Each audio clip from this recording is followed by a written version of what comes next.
আম্মা, আমি কলেজে যাইতেছি। আর রিয়া, তুমি একটু কষ্ট করে রান্নাটা করে রাখো। ভাবি, আমি তো রান্না করতে পারি না। এত বড় মাইয়া হইছো, এখনো যদি রান্না করতে না পারো তাহলে শ্বশুর বাড়ি যায় কি করবা? খাইবা আর ঘুমাইবা? আমি এত কিছু বুঝি না। আয়শা যেন দেখি সব রান্না করা থাকে। কিন্তু বৌমা, আজকে তো শুক্রবার, তোমার কলেজ তো বন্ধ থাকার কথা।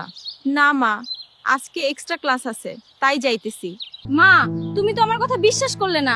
আমি বলছিলাম না ভাবি একটা ছেলের সাথে প্রেম করে। আচ্ছা ঠিক আছে, বিষয়টা হালকারে জানাইতে হইব। হালকা, তোর বউ শুক্রবারেও কলেজে যায়, জিগাইলে বলে এক্সট্রা ক্লাস আছে। আর রিয়া দেখছে তোর বউ একটা পোলার সাথে প্রেম করে। কি বলতেছো মা? সাদিয়া তো এমন করতে পারে না। আচ্ছা, আমি বিষয়টা দেখতেছি।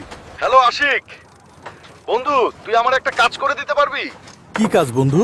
তুই গোপনে গোপনে দেখবি তোর ভাবি কোন সময় কোথায় যায়, কলেজে যায় নাকি অন্য কোথাও যায়, একটু ভালো করে নজর রাখবি। আচ্ছা ঠিক আছে বন্ধু, আমি নজর রাখবো। জান, তুমি আমাকে বিয়ে করবা কবে?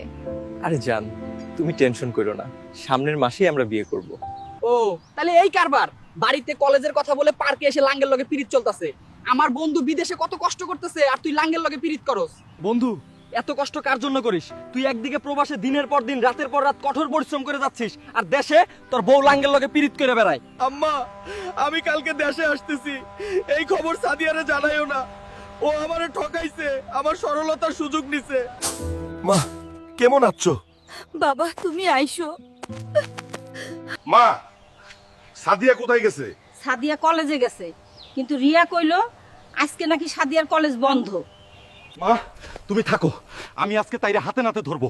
আমি থাকবো প্রবাসে, আর তাই পরকিয়া করে বেড়াবে দেশে তারাই, তা আমি হইতে দিব না। জান, আমরা কালকেই বিয়ে করব।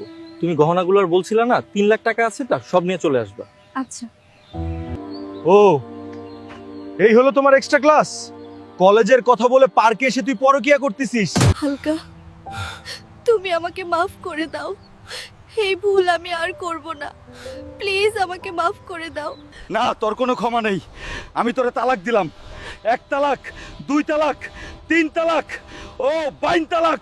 সুমন, হালকা তো আমাকে তালাক দিয়ে দিছে।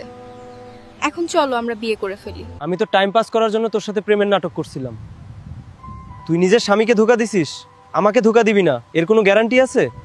আমি নিজের পায়ে নিজেই কুড়াল মারছি। বোনদেরকে বলছি, আপনারা আমার মতো ভুল করবেন না। নিজের স্বামীকে ভালোবাসুন। স্বামী দেশে থাকুক বা প্রবাসে থাকুক, স্বামীর মতো আপন কেউ হবে না।